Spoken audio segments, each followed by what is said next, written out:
இந்த ஃபார்முலா 4 வந்து இப்போ மற்ற நிறைய கட்சிக்காரங்க வந்து சொல்லிட்டு இருக்கிறாங்க, இது தமிழ்நாட்டில் இவ்வளவு பிரச்சனை இருக்கும்போது இது தேவையா அப்படின்னு சொல்லி. சரி, ஒரு சர்வதேச விளையாட்டு போட்டியை நடத்தும் பொழுது ஒரு நகரத்தை பற்றி உலகமெங்கும் அந்த செய்தி போய் சேரும். அதனால பிராண்டிங் எக்ஸசைஸ்ன்னு சொல்லுவாங்க. ஸ்போர்ட்ஸ் மூலமாக ஒரு நகரத்தை பிராண்ட் செய்ய முடியும்.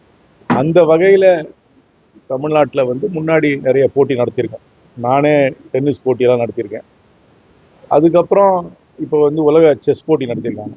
ரெண்டாவது கார் பந்தயம் என்பது நரேன் கார்த்திகேயன், இப்போ கரிவர்தன், அக்பர் இப்ராஹிம், விக்கி சந்தோக் போன்ற பல பேர் வந்து தமிழ்நாட்டில் வந்து அதை முன்னோடியாக அதை கொண்டு வந்துருக்காங்க. அதனால என்னை பொறுத்த வரைக்கும் ஒரு விளையாட்டு போட்டியின் மூலமாக ஒரு நகரத்துறை பற்றி உலகமெங்கும் தெரிவதற்கு ஒரு நல்ல முயற்சி என்றுதான் நான் சொல்வேன். அதற்காக ஏற்படுத்தப்படும் கட்டுமான வசதியை பயன்படுத்த வேண்டும். அது வந்து எல்லாருக்கும் பயனுள்ளதாக இருக்க வேண்டும்.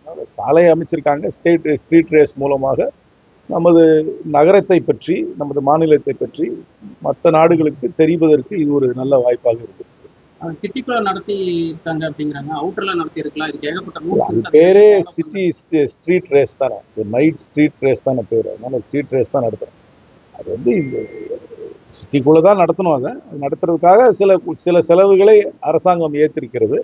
அந்த செலவுகள் மூலமாக ஒரு நீண்ட நாளைக்கு அந்த பயன் இருக்கிறதா இல்லையான்றது பார்க்க வேண்டும். ஆனால் இந்த போட்டி நடத்துவதன் மூலமாக நமது மாநிலத்தை பற்றி, நகரத்தை பற்றி, குறிப்பாக தலைநகரத்தை பற்றி மற்ற நாடுகளுக்கு தெரிவது ஒரு கண்டிப்பான ஒரு நல்ல முயற்சி. பிராண்டிங் எக்ஸசைஸாக இது ஒரு நல்ல முயற்சி தான் நான் செய்கிறேன்.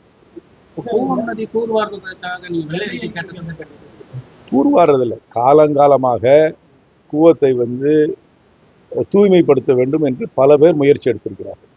இது வந்து இப்போ புதுசாக கேட்கறது இல்லை. நீங்கள் வந்து ஒரு 20 வருஷத்துக்கு முன்னாடி நீங்கள் பார்த்தீங்கன்னா கூட கூவத்தை வந்து தூய்மைப்படுத்த வேண்டும் என்று சொல்கிறார்.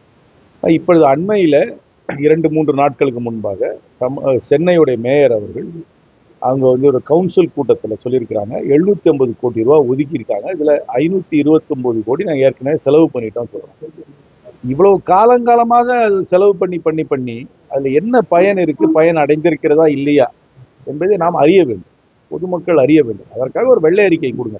உங்களுடைய செலவை மட்டும் நீங்க சொல்லாதீங்க. இது வரைக்கும் என்னென்ன திட்டங்கள் அமல்படுத்தப்பட்டிருக்கிறது, அந்த திட்டங்கள் எல்லாம் வெற்றி அடைந்திருக்கிறதா இல்லை தோல்வி அடைந்திருக்கிறதா, தோல்வி அடைந்தால் என்ன காரணத்துக்காக தோல்வி அடைந்திருக்கிறது, இனிமேல் என்ன செய்ய வேண்டும் என்பது முழுமையாக நம்ம உணர்ந்து வேண்டும். ஏன்னா வரிப்பணத்துல தான் இது செய்யறாங்க. வரிப்பணத்துல இவ்வளவு நாளா செஞ்சு பூவம் வந்து ஒரு அந்த முயற்சியில நம்ம வெற்றி அடைஞ்சதாக நான் கருதவில்லை.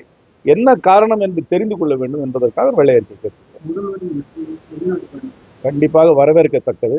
முதல்வர் வந்து வெளிநாட்டுக்கு செல்ல வேண்டும், அங்கே முதலீட்டாளர்களை சந்திக்க வேண்டும். இது என்னை பொறுத்த வரைக்கும் ஒரு ஆண்டுக்கு 2 முறையாவது தமிழ்நாட்டின் முதல்வர் யாராக இருந்தாலும் அவர்கள் வெளிநாட்டுக்கு செல்ல வேண்டும். குறிப்பாக இந்த முதல்வர் அவர் ஆட்சி பீடத்திலே அமர்ந்த பின்னரிலிருந்து ஒரு 3-4 முறை வெளிநாட்டுக்கு சென்றிருக்கிறார். என்னை பொறுத்தவரை நல்ல முயற்சி.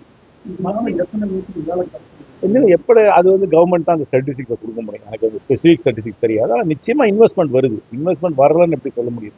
இன்வெஸ்ட்மெண்ட் வருது. அந்த இன்வெஸ்ட்மெண்ட் மூலமாக எத்தனை பேருக்கு புதிதாக வேலை கிடைத்திருக்கின்ற புள்ளி விவரத்தை அரசாங்கமும் தர வேண்டும்.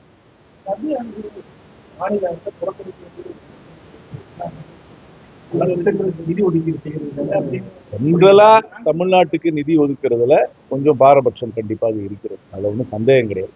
நீங்களே பார்த்தீங்கன்னா எய்ம்ஸ் சொல்லியிருக்கிறாங்க. ஆனால் எய்ம்ஸுக்கு அவங்க ஃபண்டு ஒன்றும் கொடுக்கல. அது வந்து ஜப்பான்லேருந்து அப்புறம் கடன் வாங்கி கொடுக்குறேன்னு அது அப்படி தான் சொல்கிறாங்க. நிறைய ஸ்கீம் அனௌன்ஸ் பண்ணுறாங்க, ஆனால் ஸ்கீமுக்கு ஃபண்டு கொடுக்கறது இல்லை. அது யதார்த்த உண்மை தான். ரயில்வேக்கே நீங்கள் பார்த்தீங்கன்னா இன்ட்ரம் பட்ஜெட்டில் சொன்னதுக்கும் நம்மளுடைய பொது பட்ஜெட்டில் சொன்னதுக்கும் பெரிய கேப் இருக்குது. அதனால் இது வந்து யதார்த்த ஒன்று. எல்லா புள்ளிவரும் என் கையில் இப்போ இல்லை. ஆனால் நிச்சயமாக அவர்கள் வந்து இந்த ஒரு அறிவிக்கைக்கும் அதுக்கு நிதி ஒதுக்குறதுக்கும் நிச்சயமாக ஒரு கேப் இருக்குது.